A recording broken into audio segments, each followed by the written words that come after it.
Halo semuanya, selamat datang di sesi bedah materi interaktif kita kali ini. Jujur aja, saya excited banget hari ini karena kita bakal membedah kebijaksanaan yang super mendalam dari surah Al-Mulk. Kita akan melakukan sebuah perjalanan refleksi yang luar biasa. Bayangkan, kita mulai dari menatap alam semesta, makrokosmos di atas sana, lalu pelan-pelan kita zoom in, masuk ke kebiasaan mikro di dalam relung hati kita sendiri.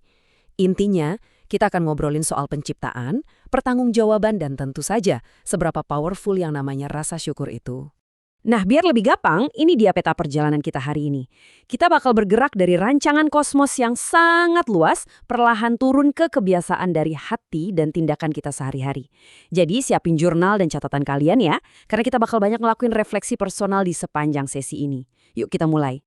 Oke, masuk ke bagian pertama kita, tujuan dalam desain agung. Di sini kita bakal melihat dari skala makro, membahas langit dan juga ujian kehidupan. Pernah nggak sih kepikiran kenapa kita sebenarnya ada di sini? Nah, teks ini langsung membingkai jawabannya dengan sangat jelas.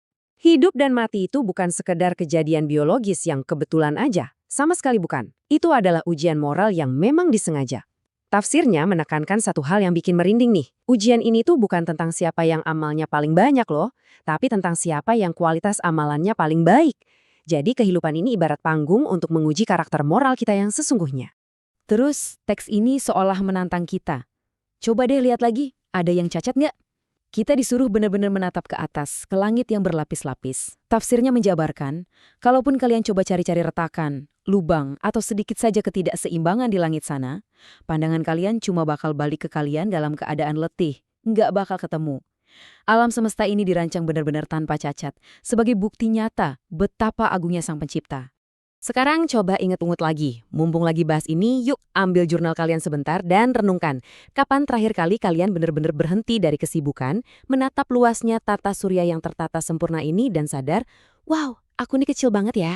Menyadari betapa luasnya desain alam semesta ini tuh luar biasa ampuh no untuk mengembalikan perspektif eksistensi kita di dunia ini.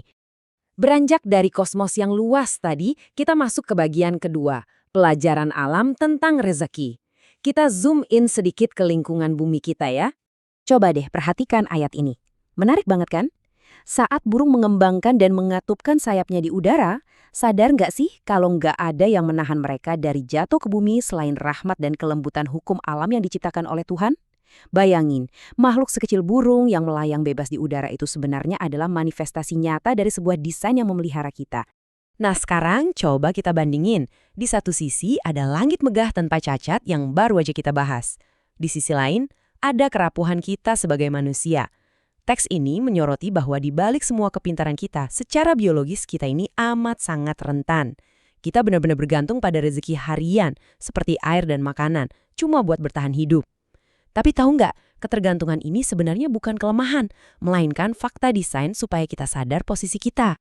Terus ada pertanyaan filosofis yang dalam banget dari teks ini. Kalau semua sumber rezeki dihentikan, hujan gak turun, bumi berhenti menghasilkan, siapa yang bisa menciptakan rezeki itu dari ketiadaan? Nggak ada kan? Menyadari kalau kita ini sama sekali nggak punya kuasa atas sumber kehidupan kita sendiri, itu sebenarnya adalah langkah pertama buat dapetin kebijaksanaan sejati. Oke, dari alam semesta, kita zoom in lagi ke skala yang paling mikro, ke bagian ketiga kita. Jebakan kesombongan spiritual. Di sini kita membedah isi hati manusia. Poin krusialnya tergambar sangat jelas di metafora yang satu ini. Teks ini membandingkan kesombongan spiritual itu kayak orang yang berjalan merangkak dengan wajah tertelungkup. Kebayang gak sih? Buta, kebingungan, dan tersesat. Dan sebaliknya, orang yang hidup dengan rasa syukur itu diibaratkan berjalan tegak, memandang lurus ke depan di atas jalan kebenaran. Intinya, postur jiwa kalian pada akhirnya bakal nentuin arah hidup kalian sendiri. Kalau kita memilih untuk jadi orang yang merangkak buta tadi, tafsirnya menjabarin beberapa konsekuensi yang ngeri banget. Pertama, kita bakal terus-terusan terjebak dalam kesombongan. Terus, kita makin menjauhkan diri dari kebenaran. Merasa punya kuasa padahal aslinya lagi tertipu habis-habisan. Dan yang paling fatal nih, kita jadi mengabaikan peringatan penting kalau pada akhirnya nanti semua tindakan kita pasti dimintai pertanggungjawabannya. Terus gimana dong cara mengubah kebutaan itu jadi kewaspadaan?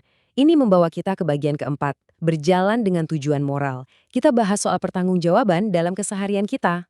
Menariknya, teks ini sama sekali nggak nyuruh kita berdiam diri. Malah sebaliknya, Kita diperintahkan, ayo jelajahi bumi, bekerjalah, niagakan kemampuan kalian, dan carilah rizki. Tapi, di ujung perintah ini ada pengingat tajam. Sadarilah bahwa pada akhirnya, kalian akan dibangkitkan dan dikumpulkan kembali. Jadi, kebebasan menjelajah itu selalu datang satu paket dengan tanggung jawab penuh. Ini nyambung banget sama konsep tawakal yang dijelaskan dengan indah dalam tafsir. Tawakal itu bukan berarti kalian duduk diem nunggu rezeki turun dari langit. Bukan gitu. Tawakal itu adalah bekerja seaktif burung yang keluar sarang di pagi hari saat perut kosong, terbang dan mengerahkan semua usaha, tapi di saat yang sama hati kalian percaya sepenuhnya kalau yang mendatangkan hasil itu pada akhirnya adalah kehendak yang di atas. Coba kita pause sebentar sesi ini. Ambil jurnal kalian lagi yuk. Kalau kalian tahu dan sadar 100% bahwa setiap langkah eksplorasi kalian di bumi ini bakal dimintai pertanggungjawabannya, kira-kira gimana hal itu bakal mengubah pekerjaan kalian, cara kalian berbisnis, atau pilihan etis harian kalian? Tuliskan ya, ini penting banget untuk direnungkan.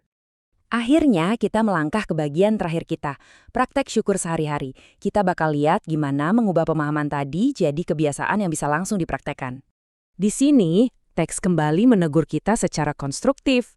Dibilang kalau kita ini udah dikasih perangkat luar biasa, pendengaran, penglihatan, dan akal atau hati nurani. Tapi sayangnya, tafsir menyoroti kalau kita itu jarang banget menggunakan semua fasilitas ini secara maksimal untuk mengenali kebenaran, memahami keberadaan kita, dan benar-benar mengekspresikan rasa syukur. Seringnya malah take it for granted kan? Buka jurnal kalian lagi ya. Saya mau kalian evaluasi relung hati kalian dengan jujur hari ini. Gimana sih cara kalian secara aktif menunjukkan rasa syukur untuk hal-hal mendasar dalam hidup? Apakah rasa syukurnya cuma sekedar bergumam di dalam hati, atau udah kalian wujudkan lewat tindakan nyata yang bermanfaat? Coba dijabarkan. Nah, berdasarkan teks tadi, ini ada 3 cara personal yang bisa banget kita jadikan kebiasaan. Pertama, mulai hari ini gunakan indera dan pikiran kalian secara sadar hanya untuk hal-hal yang baik. Kedua, akui dan ucapkan secara lisan rasa terima kasih kalian atas rezeki sekecil apapun. Dan ketiga, wujudkan rasa syukur itu dengan bertindak rendah hati dan melayani sesama di komunitas kalian. Biar karakter moral ini makin terbentuk, jadikan latihan kesadaran ini sebagai rutinitas harian kalian. Saat lagi penat, keluarlah dan tatap desain langit yang tanpa cacat. Kalau lagi khawatir soal masa depan, amati burung di udara sebagai bukti adanya pemeliharaan. Dan kalau ego udah mulai naik, lakukan tindakan melayani dengan rendah hati, murni untuk membantu tanpa mengharapkan pujian apapun. Sebagai penutup dari sesi bedah materi kita, ada satu pemikiran mendalam yang menutup bahasan ini. Teks menanyakan hal yang sangat provokatif. Jika esok pagi bumi menelan semua sumber air di sekitar kalian sampai kering kerontang, siapakah kekuatan di alam semesta ini yang bisa mengalirkan mata air itu kembali untuk kalian? Bawalah pertanyaan ini ke dalam tidur kalian malam ini dan biarkan rasa syukur memenuhi hari-hari kalian.